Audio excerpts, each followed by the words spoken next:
on the view of the cytology. ठीक है, our first class was on the view of the cytology. Today again we will discuss about the detailed study of the cytology, our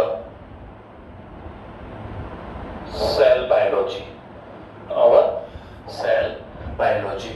You know about the cytology we have done in the last classes. It's a Greek word.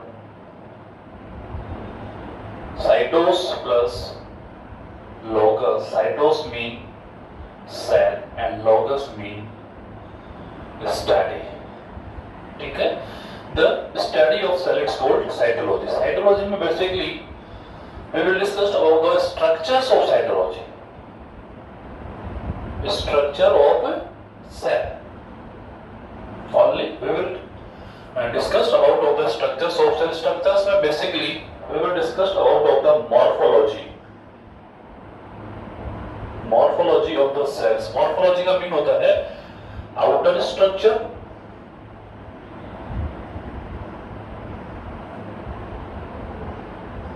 our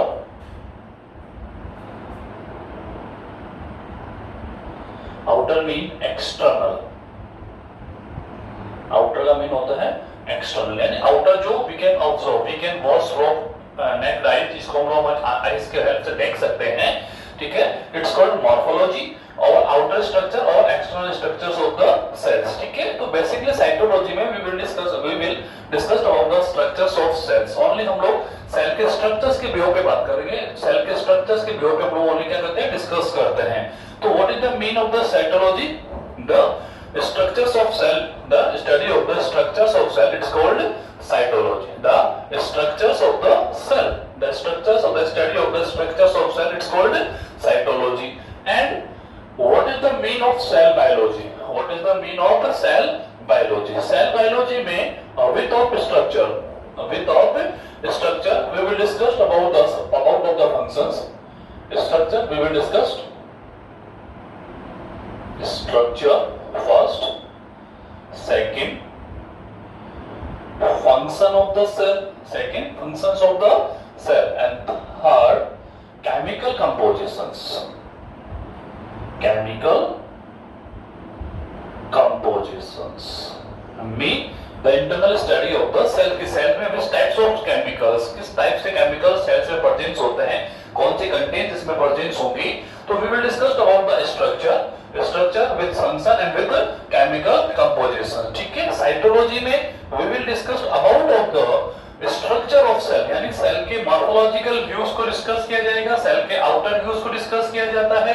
but in our cell biology we will discuss about of the structure and also functions and chemical composition. ठीक है, कि sales के internal parts में, cell के inside में which types of content, या cell किन content से बना हुआ है, किन केमिकल से ये प्रोड्यूस होता है, किस केमिकल से डेवलप होता है. तो हम लोग सेल के स्ट्रक्चर के साथ साथ सेल में प्रेजेंट कंटेंट्स और केमिकल कंटेंट्स को क्या करते हैं, डिस्कस करते हैं. ठीक है, ओनली तो what the difference between the cytology and cell biology? What is the cytology? Cytology का मीन हो गया the study of the structures of cell, it's called cytology. And the study of the structure, functions and chemical compositions of the cell, it's called cell biology. Cell biology में we can discuss about the structure, functions and chemical compositions. ठीक है, but in cytology we can discuss about only structures of the cell. Cell के structures के view पे we can discuss, हम कर सकते हैं. But in cell biology we can discuss about the structures as well also functions and chemical compositions. Is that clear? So what is the cytology and what is the cell biology? We know who was the observer of cytology? Robert Hooke. ठीक है, first time cell को जो observe किया था वो किसने किया था? रॉबर्ट हुक ने. किसने किया था? रॉबर्ट हुक ने. और रॉबर्ट हुक ने अपने ऑब्जर्वेशंस को अपनी बुक के अंदर पब्लिश किया. That's called Micrographia. That is called Micrographia. Name of the books, it was published by the Robert Hooke. ठीक है, रॉबर्ट हुक ने इसको पब्लिश किया था और उसी रॉबर्ट हुक में सेल का ऑब्जर्वेशन राइट डाउन है. सेल का ऑब्जर्वेशन राइट डाउन है. Who was the first observer of cell? Robert Hooke. But Robert Hooke ने जो सेल ऑब्जर्व की थी, it was dead. It was dead. What was the name? Cellula. What was the name? Cellula. Cellula का mean होता है hello space, होलो, या ऐसे कर सकते हैं हम लोग एम्प्टी स्पेस, यानी कि हमें कुछ एम्प्टी स्पेस दिखाई दिए थे सेल्स के अंदर। Cork of the bark, cork of bark, bark mean the outer structures of the plant, outer structures of the plant, plant की जो सेल वॉल्स होती है उसमें बार्क होती है, बार्क की जो कॉर्क होती है, कॉर्क के अंदर कुछ एम्प्टी स्पेस ऑब्जर्व किए थे रॉबर्ट हुक ने, जिनको उन्होंने किस नेम रिप्रेजेंट किया? सेलुला। किस नेम रिप्रेजेंट किया? सेलुला। ठीक है, cellula after some time that is convert into the cells, किसमें कन्वर्ट हो गई? सेल में। बट रॉबर्ट हुक ने जिस स्ट्रक्चर्स को ऑब्जर्व किया था वो डेड था, इट वाज डेड। ठीक है, what was the name? Cellula. सेलुला क्या कहा था उन्होंने? एक एम्प्टी स्पेस को, एक खाली स्पेस उन्होंने दिखाई दिए थे, जो उन्होंने खुद ने एक माइक्रोस्कोप डेवलप किया था। उस माइक्रोस्कोप की हेल्प से उन्होंने प्लांट्स की जो बार्क होती है, बार्क होता है आउटर पार्ट जो सेल वॉल से बना होता है, ठीक है, बार्क के कोर के अंदर कुछ एम्प्टी स्पेस या होलो स्पेस ऑब्जर्व किए थे, उनको उन्होंने कहा cellula. Then after some time cellula is convert into the cell.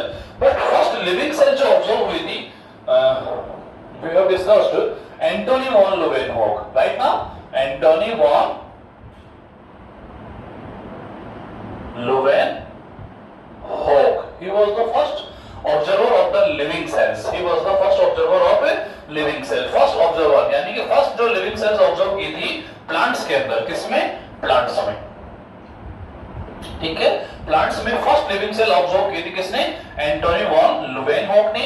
Robert Hooke, he was the first observer of the cell, but इसने जो ऑब्जर्व किया था सेल्स को, इट वाज डेड, वो क्या था? डेड था। ठीक है, what was the name? Cellula. Empty space, bark of cork, क्या है ये? प्लांट्स है। ये क्या है?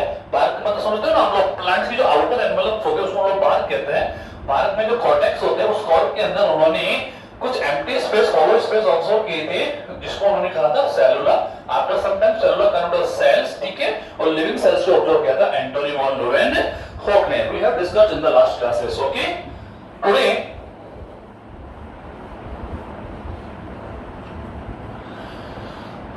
we know cell is the structure, functional, genetical unit of the organism। ठीक है, सेल क्या है? एक ऑर्गेनिज्म का, मैंने आपको बताया था कि स्टार्टिंग में क्या आता है मेरे पास में? एक सेल आता है। This is single cell, this is single cell. ठीक है, we have read about the reproductions of the organism, कि organism में two types of parents होते हैं, मेल और फीमेल। थोड़ा हम डिस्कस कर लें। Male produce of sperms and female produce of ovum, right? And both are fused to each other and produce zygote. This is zygote, this is zygote single cells. जो single cells कहां से आती है? Sperms और ovum से आती है। किससे आती है? स्पर्म जो मेल का पार्ट है, ओवम जो फीमेल का पार्ट है। During the fertilisation sperm fuse with the ovum and convert into the zygote. Zygote it's a single cellular structure. It's rapidly divide by the mitosis, it's rapidly divide by the mitosis and convert into the embryonic stage, and embryonic stage again rapidly divide by the mitosis and convert into the completely whole body। एक whole body के अंदर क्या हो जाती है? Convert हो जाती है।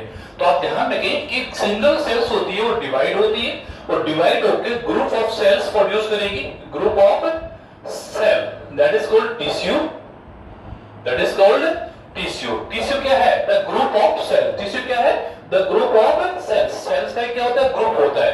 अब how many cells in a group of cells? We don't know, हमें आईडिया नहीं है। different types of tissues have contain the different types of the numbers of cells, यानी कि उनके अंदर जो टिश्यूज होते हैं बॉडी में different types of tissues present है, और each and every tissues के अंदर जो नंबर ऑफ सेल्स होती है वो डिफरेंट होती है। नंबर ऑफ सेल्स क्या होती है? डिफरेंट होती है। तो आप ये जरूर ध्यान रखें कि what is the tissue. Tissue का मीन हो गया the group of cell. The group of cell they have structure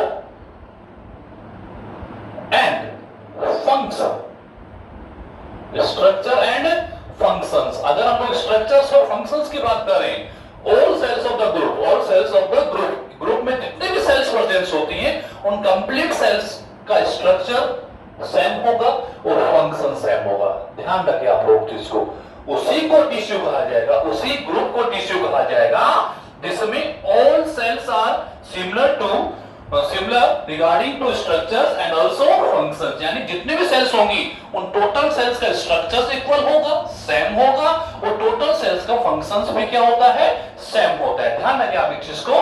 तो फर्स्ट सेल जो जाइगोट था हमारा, जाइगोट से एक सेल बना। जाइगोट एक क्या है, एक सिंगल सेल। सिंगल सेल्स क्या होता है, माइटोसिस से रैपिडली डिवाइड होगा, डिवाइड होकर ग्रुप ऑफ सेल्स कन्वर्ट कर देगा अपने आप को ग्रुप ऑफ सेल्स में कन्वर्ट करता है। That is called tissue, that is called tissue. Tissue का आप एक फीचर ध्यान रखिए, कैरेक्टरिस्टिक्स ऑफ द टिश्यूज, कि टिश्यूज में ऑल सेल्स आर इक्वल और same on the regards of the structures and functions. किसके बेसिस पे, on the basis of the structures and function, यानी स्ट्रक्चर्स एंड फंक्शंस के basis पे all cells are similar to each other. ध्यान रखिए इस चीज को। नाउ टिश्यू जो है, tissue convert into the tissue system. Tissue systems क्या है, the group of tissues, the group of tissue, group of tissue, ठीक है। यानी कि more than one tissues are connected to each other and convert into the tissue system. Now tissue system is convert into an organ, एक organ में convert हो जाता है। वो organ कुछ भी हो सकता है, फेस हो सकता है, आपकी आईज वगैरह हो सकती है, बॉडी ऑर्गन्स ही है यार, आईज वगैरह सेंसेस ऑर्गन्स में, सब बॉडी ऑर्गन्स में आते हैं हमारे, ठीक है ना। हैंड्स है, लेग्स है, स्टमक है, लंग्स है, हार्ट है, इंटेस्टाइन्स है, डिफरेंट टाइप्स ऑफ ऑर्गन्स है, ठीक है। We have different types of organs. तो एक ऑर्गन जो बना हुआ है वो किससे बना हुआ है, द ग्रुप ऑफ टिश्यूज से। किससे बना हुआ है, द ग्रुप ऑफ टिश्यूज है। More than one tissues are connected to each other and convert into an organ. किसमें हो जाता है, ऑर्गन में कन्वर्ट हो जाता है। Now an organ convert into the organ system. Now an organ convert into the organ system. जैसे कि we have discussed about the digest system. Digest system क्या है, एक सिस्टम है, लेकिन उस digest system for the digestions. We have done in the last classes, 10th class में हम लोग लाइफ प्रोसेस पढ़ चुके हैं। लाइफ प्रोसेस के अंदर हमने पढ़ा डाइजेस्टिव सिस्टम, रेस्पिरेटरी सिस्टम, पढ़ा है नहीं पढ़ा, हमने पढ़ा सर्कुलेटरी सिस्टम, हमने पढ़ा एक्सक्रीटरी सिस्टम, ठीक है। तो ये ऑर्गन सिस्टम्स, ये क्या है, they are organic system, they are organ system, जिसमें मोर देन वन ऑर्गन्स होता है, मोर देन वन ऑर्गन्स होता है for a particular function, for a particular function. जैसे digestive system for digestions, respiratory system for inhalation of O2 and exhalation of CO2, ठीक है। Circulatory system for the pumping of blood, ठीक है। And excretory system for the releasing of urine, for the releasing of urine को pass out करने के लिए, ठीक है। तो इसमें मोर देन वन ऑर्गन्स होते हैं, more than one organs are present there, ठीक है। तो पहले टिश्यू सिस्टम बनेगा, द ग्रुप ऑफ टिश्यू, जिसको हम लोग कहेंगे ऑर्गन, जो किस में कन्वर्ट हो जाएगा, ऑर्गन में कन्वर्ट हो जाएगा। Now more than one organs are connected to each other and convert into the organ system. तो ऐसे more than systems बनेंगे, ऐसे more than systems are present in our body, और total organ systems are connected to each other and completely convert into a body. किसमें convert हो जाएगा, एक body में कन्वर्ट हो जाएगा। तो आप यहाँ पर एक फोकस डालिए कि फोकस क्या है, कि कंप्लीट बॉडी जो हमारा लास्ट में फॉर्म प्रोड्यूस हो रहा है, ये बॉडी कहां से आया, एक सिंगल सेल से आया, एक सिंगल सेल से आया, आया नहीं आया। यानी कंप्लीट बॉडी का जो डेवलपमेंट हो रहा है वो किससे हो रहा है, एक सेल से हो रहा है। किससे हो रहा है, एक सेल से हो रहा है। यस एंड नो, ठीक है। One cell, the group of cells, tissue system, then organ system and then after body, ठीक है। this is the simplest form। हम लोग 9th में, 8th में, 10th क्लास पे हम लोग इसको स्टडीज कर चुके हैं। तो एक सिंगल सेल, ठीक है। तो इसको हम लोग कहते हैं टोटीपोटेंसी, टोटीपोटेंसी क्या कहेंगे, टोटीपोटेंसी, यानी कि कैपेबिलिटी। टोटीपोटेंसी का मीन होता है कंप्लीट कैपेबिलिटी, कंप्लीट कैपेबिलिटी, यानी कि a cell have all types of contents, all types of contents या all types of characteristics, ठीक है, which are responsible for the development of any organism, किसी भी ऑर्गेनिज्म के डेवलपमेंट्स के लिए, उसकी ग्रोथ के लिए, उसको डेवलप्ड करने के लिए जितनी भी कैरेक्टरिस्टिक्स की नीड्स होती है, जितने भी कंटेंट्स की नीड्स होती हैं, they are present in a single cells. वो कहां प्रेजेंट है? ए सिंगल सेल्स में प्रेजेंट है। यानी एक सिंगल सेल कंप्लीटली कैपेबल है, कंप्लीटली क्या है? कैपेबल है for the formation of single body. किसी भी बॉडी को प्रोड्यूस करने के लिए, किसी बॉडी को डेवलप करने के लिए, किसी बॉडी को डेवलप करने के लिए एक सिंगल सेल क्या होती है? कंपैटिबल होती है, कैपेबल होती है। क्या होती है? कैपेबल होती है। उसके अंदर वो सारी कैपेबिलिटीज प्रेजेंट हैं, जिनकी प्रेजेंस से वो एक बॉडी को कन्वर्ट करती है, एक बॉडी को प्रोड्यूस कर सकती है। तो what is the totipotency? What is the totipotency? Totipotency का मीन हो गया the completely capable of the cells, completely capability of the cells, यानी कि a cell contain all types of genes कह सकते हैं, all types of characters कह सकते हैं। कैरेक्टर्स किससे डेवलप होते हैं? जीन से होते हैं, ठीक है ना? all types of character which are responsible for the development of any types of organic, any kinds of organic, किसी भी ऑर्गेनिज्म में हम बात करें, भले वो यूनिसेल्युलर हो, भले वो मल्टीसेल्युलर हो। फिर हम जानते हैं कि all organism are divided in two forms, unicellular and multicellular. Unicellular mean हो गया ओनली सिंगल सेल से डेवलप होते हैं, और मल्टी का मीन हो गया जिसमें more than single cells present हो, जिसमें मोर देन सिंगल सेल्स क्या होती हैं? प्रेजेंस होती हैं, ठीक है? तो ये हो गया आप लोगों का टोटिपोटेंसी। ध्यान रखें आप इस चीज को, this is the simple structures of the body developments. Organism का जो डेवलपमेंट्स होता है वो इसी फॉर्म में होगा। किस फॉर्म में होगा? इसी फॉर्म के अंदर वो डेवलप्ड हो जाएगा, ठीक है? Now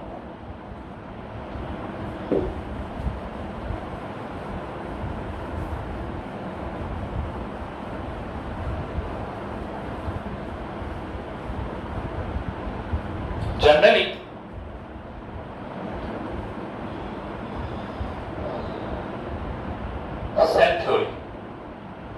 cell theory, it was proposed by the Swan and Sliden. This is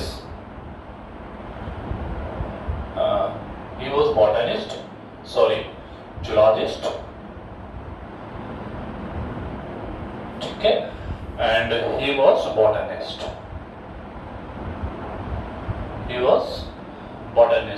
ठीक है?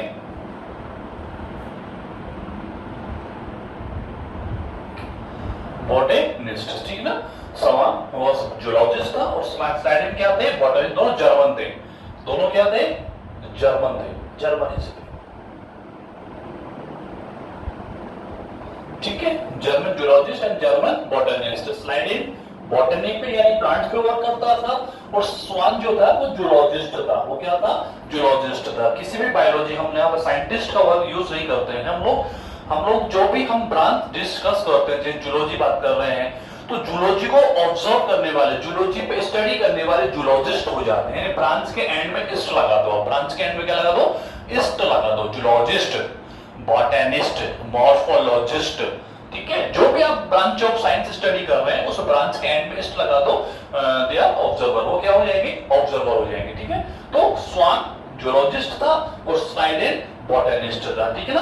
तो स्वान और स्लाइडेन ने सेल थ्योरी रिप्रेजेंट की थी। किसको क्या रिप्रेजेंट किया था?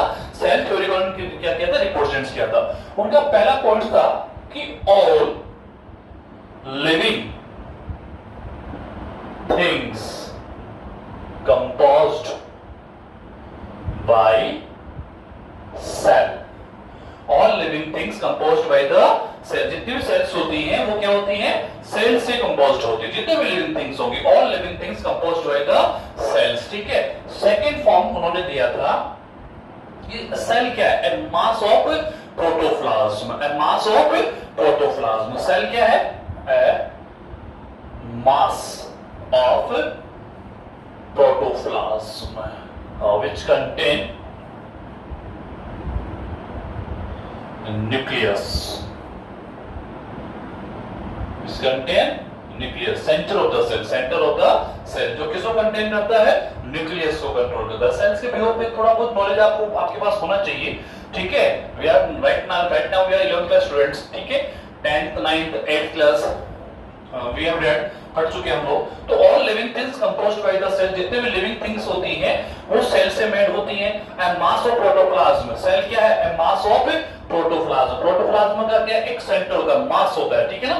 Always contain nucleus and generally covered by the cell membrane. Generally it is generally covered by the cell membrane. किससे कवर होता है? ये सेल मेम्ब्रेन से कवर्ड होता है, ठीक है। अगर हम जनरली डिस्कस करें, राइट कर लिया आप लोगों ने अब तक, ठीक है ना। तो all living things composed by the cell, जितनी भी लिविंग थिंग्स होती है वो सेल से कंपोज्ड होती हैं। According to the swan and Schleiden, according to the swan and Schleiden, Schleiden ने क्या कहा कि all living things composed by the cell, जितने भी सेल्स, जितने भी लिविंग थिंग्स होती है, जितने भी ऑर्गेनिज्म हैं वो किससे कंपोज्ड होंगे? सेल। जिसमें सेल नहीं है they are called non living things, they are called non living things, ठीक है। सेल क्या है? A mass of protoplasm which contain nucleus, which contain nucleus, ठीक है। Cell is a mass of protoplasm contain nucleus and bounded by the cell membrane, which contain nucleus, आप light note कर सकते हैं, and bounded by cell membrane, ठीक है।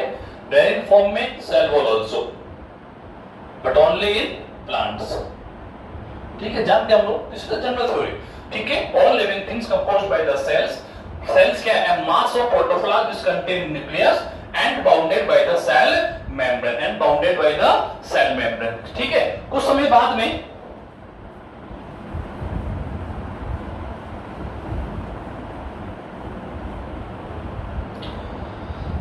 नेगेली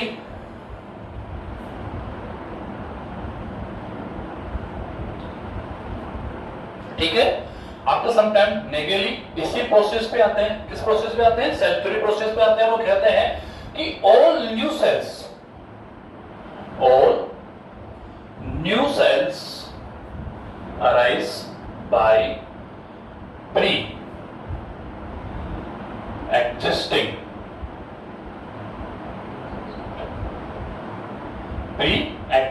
मतलब older sales, कि जितने भी न्यू सेल्स जो डेवलप होती हैं, ऑल न्यू सेल्स अराइज मतलब डेवलप होना, ग्रो करना, ठीक है ना, by the pre existing sales. यानी कोई भी सेल्स जब अपना लाइफ स्पान कंप्लीट कर लेते हैं, हम जानते हैं लिविंग थिंग्स का एक सर्वाइवल पीरियड फिक्स होता है, each and every living things का, ठीक है। आप बॉडी की लाइफ स्पान की बात करें, जिसने बर्थ लिया है उसकी डेथ कंपल्सरी है। मोर्टेलिटी और नेटेलिटी अगर है, ठीक है, अगर जन्म हो रहा है, किसी का बर्थ ले रहा है, तो उसकी डेथ भी कंफर्म है। यानी कि हमारी बॉडी का एक सर्वाइवल पीरियड होता है इन दिस नेचर के अंदर, जिसको हम लाइफ स्पान कहते हैं। क्या कहते हैं? लाइफ स्पान, ठीक है ना। तो लाइफ स्पान हमारा फिक्स है, लाइफ स्पान हमारा क्या है? फिक्स है, ठीक है। तो ऐसे बॉडी के जितने भी कंटेंट्स होते हैं, हमारे बॉडी में जितने भी कंटेंट्स हैं हमारे, उन कंटेंट्स का एक लाइफ स्पान फिक्स होता है। ऐसे सेल का एक लाइफ स्पान होता है। तो सेल का जब उसका लाइफ स्पान कंप्लीट हो जाता है तो it's divide by mitosis and convert into the new sales. यानी कि जितने भी न्यू सेल्स अराइज होती हैं from the pre existing sales. ये किसने बताया था? नेगेली ने। नेगेली का समर्थन किसने किया? रुडोल्फ विर्चो ने। रुडोल्फ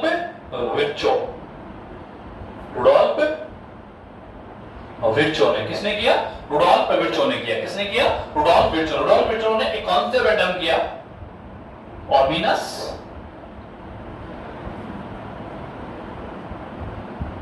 सेलुला सेलुला।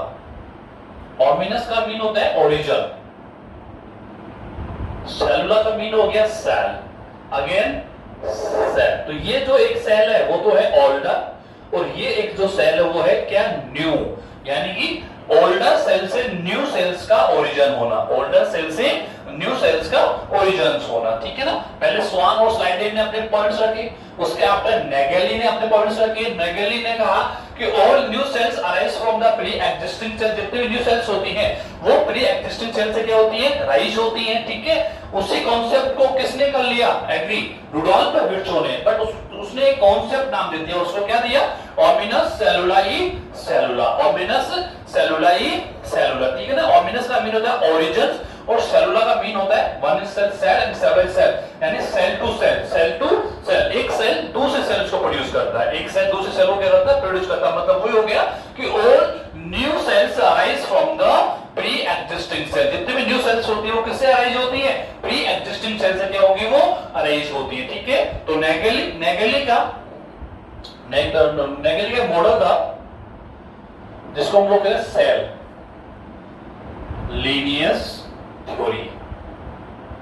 वही हो गया, सेल एक लाइन में चलता है, सेल क्या चलता है, एक लीनियर फॉर्म में चलता है। किस फॉर्म में चलता है, सेल लीनियर फॉर्म में। एक सेल दूसरे को बनाएगा, दूसरा तीसरे को बनाएगा, तीसरा चौथे को बनाएगा, चौथा पांचवे को बनाएगा। तो model cell linear theory, it was proposed by the Naegeli, omnis cellula e cellula, it was proposed by the Rudolf Virchow. ध्यान रखें आप इस चीज को, यानी कि इन दोनों ने सेल थ्योरी में कुछ चेंजेस किए, सेल थ्योरी में कुछ चेंजेस किए और सेल थ्योरी को कन्वर्ट कर दिया इन्होंने मॉडर्न सेल थ्योरी में। किसमें कन्वर्ट किया, modern cell theory, modern cell theory, जिसके फाउंडर कौन थे, नेगेली, रुडोल्फ विर्चो। रुडोल्फ विर्चो कौन थे, नेगेली एंड रुडोल्फ विर्चो। इसी मॉडर्न सेल थ्योरी को हम लोग कहते हैं सेल प्रिंसिपल, सेल प्रिंसिपल। ठीक है, ये कुछ changes of the cell theory, कुछ changes of the cell theory. Cell theory को रिप्रेजेंट किसने किया था, स्वान एंड स्लाइडर ने, स्वान एंड स्लाइडर ने, उन्होंने अपने कॉन्सेप्ट रखे। उसके बाद में नेगेली और रुडोल्फ विर्चो ने, नेगेली और रुडोल्फ विर्चो में सेल थ्योरी में कुछ चेंजेस किए और चेंजेस करके उन्होंने सेल थ्योरी को चेंज कर दिया। किसके अंदर, मॉडर्न सेल थ्योरी, जिसको हम लोग सेल प्रिंसिपल भी कहते हैं। Who was the father of modern cell theory, Naegeli and Rudolf Virchow, Naegeli and Rudolf Virchow. What was the model of Naegeli, ठीक है, cell Linnaeus theory, and Rudolf Virchow ने क्या बताया था, omnis cellulae cellula. Cell Rudolf Virchow ने क्या बताया, cell के बारे में ऑमिनस सेलुलाई सेलुला, और नेगेली ने क्या बताया था, सेल लीनियस थ्योरी। मतलब दोनों का मतलब एक ही है कि new cells arise from the older one. जितनी ओल्डर सेल्स होती हैं वो अपना लाइफ स्पैन कंप्लीट करने से पहले न्यू सेल्स को क्या करती हैं, राइज करती हैं, ग्रो करती हैं। ठीक है, तो जितनी भी न्यू सेल्स राइज होती हैं वो by the help of the cell Linnaeus theory, by the help of the pre existing cells. Is that clear. उसके बाद में कुछ पॉइंट्स और डाल दिए उन्होंने कि लाइफ जो है अपनी, जो किसी भी ऑर्गेनिज्म की जो लाइफ होती है वो exist in the cells, exist in the cells. किसमें life exist, only cells. Life कहां पर एग्जिस्ट होती है, ओनली सेल्स में होती है। Life exist only cell. ठीक है, उसके बाद में उन्होंने बताया कि सेल इज द, ठीक है, functional, okay, and reproductive and genetical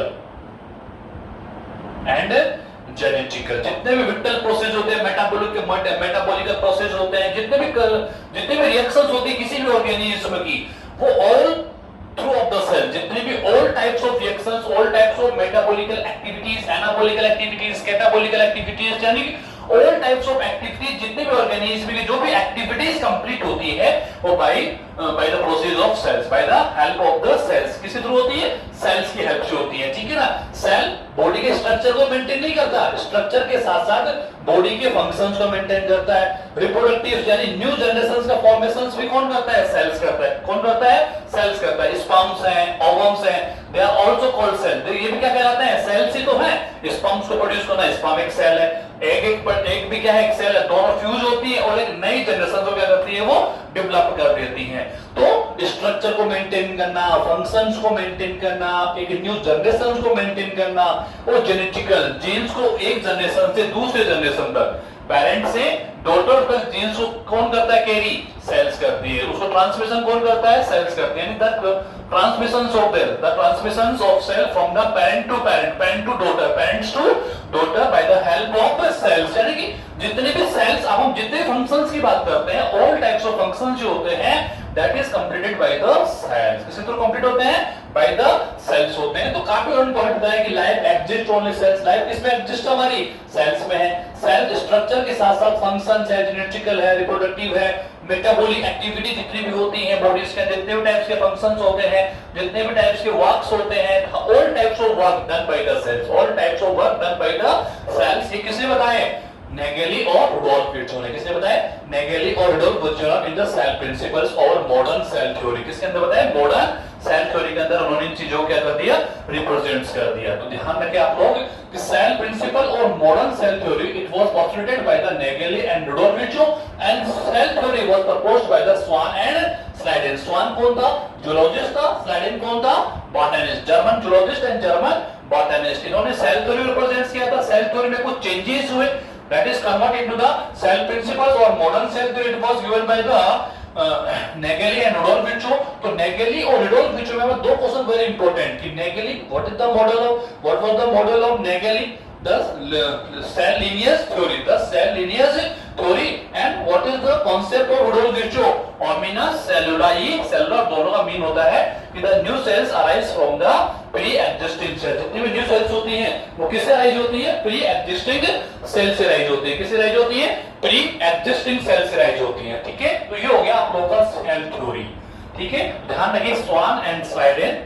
ठीक है, स्वान एंड स्लाइडेन ने क्या कहा, उसके बाद में नेगेली ने क्या कहा, रुडोल्फ विर्चो ने क्या कहा। नेगेली और रुडोल्फ विर्चो ने सेल थ्योरी में कुछ चेंजेस किए, चेंजिंग करके एक नई बुक को पब्लिश कर दिया, सेल प्रिंसिपल्स और मॉडर्न सेल थ्योरीज। मॉडर्न का मतलब क्या हो गया? सेल थ्योरी में चेंजेस कर दिए इन्होंने। तो नेगेली ने क्या कहा, रुडोल्फ विर्चो ने। इस टोटल कॉन्सेप्ट किसके दिए हुए हैं? नेगेली और रुडोल्फ विर्चो के। ऐसे बहुत से फंक्शंस होते हैं कि all types of metabolical function, जितने भी बॉडी के फंक्शंस होते हैं that is completed by the cells. ठीक है, जो भी रिएक्शंस होगी वो सब कुछ किसके थ्रू होगी? सेल्स के थ्रू होगी। ओके, नाउ ये आपका सेल थ्योरी कंप्लीट हो गया। अब छोटे छोटे पॉइंट्स हम डिस्कस कर लेते हैं।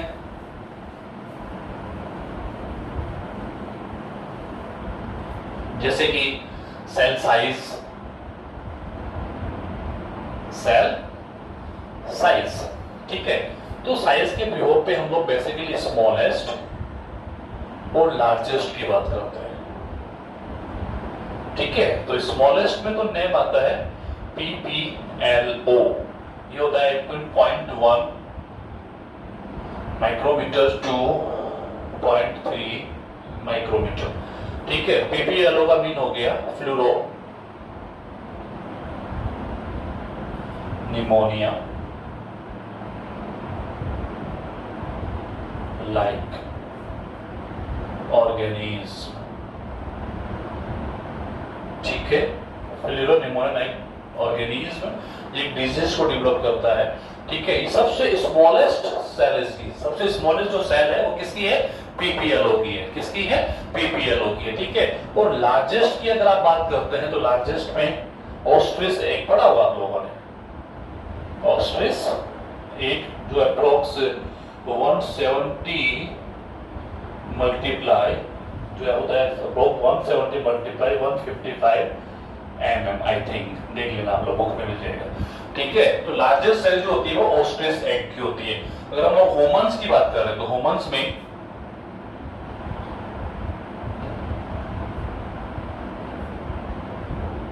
में नर्व होती है, नर्व सेल्स। ठीक है, जो अप्रोक्स 3.5 फीट तक होती है, approx 3.5 feet, 3 to 3.5 feet approx होती है। ये फिक्स नहीं है, आप लोग गूगल पे सर्च कर सकते हैं, मिल जाएगा आप लोगों को आराम से। ठीक है, तो स्मॉलेस्ट सेल जो है वो PPLO है। Largest cell basically ostrich egg है। बट अगर मैं ह्यूमंस की बात करता हूँ कि ह्यूमंस में जो सेल्स हैं वो कितनी बड़ी हैं, तो ह्यूमंस में जो नर्व सेल सबसे बड़ी होती है वो अप्रोक्स 3 to 3.5 फीट होती है, 3.5 फीट होती है। तो आप छोटे छोटे ध्यान रखें। ऐसे ये यूकैरियोटिक है। अगर मैं प्रोकैरियोटिक की बात करूं, इतना तो आपको आइडिया होगा कि what is the eukaryotic and what is the prokaryotic cells. Cells जो है वो 2 फॉर्म में डिवाइड है, प्रोकैरियोटिक सेल्स और यूकैरियोटिक सेल्स। पढ़ा हुआ आप लोगों ने। ठीक है, प्रोकैरियोटिक में अगर हम बात करते हैं तो डायलिस्टर, डायलिस्टर न्यूमो सेंटिस, डायलिस्टर न्यूमोसेंटिस सबसे स्मॉलेस्ट सेल होती है। सबसे स्मॉलेस्ट सेल होती है जो अप्रोक्स 0.15 माइक्रोमीटर टू 0.3 माइक्रोमीटर तक होती है। ठीक है, हम ध्यान रखें आप लोग, डायलिस्टर न्यूमोसेंटिस। ठीक है, ऐसे अगर मैं इसमें प्रोकैरियोटिक हुई, प्रोकैरियोटिक में स्मॉलेस्ट है। ठीक है, लार्जेस्ट की अगर हम बात करें तो लार्जेस्ट स्पाइरुलम वॉलिडेंस, स्पाइरुलम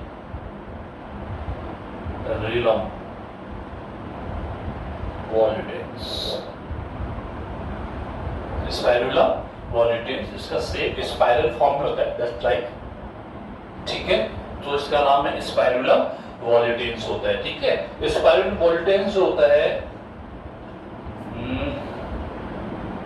एक बार देखना पड़ेगा इसको, साइज को, इसका होता है 13 to 15 मिलीमीटर होता है, ठीक है।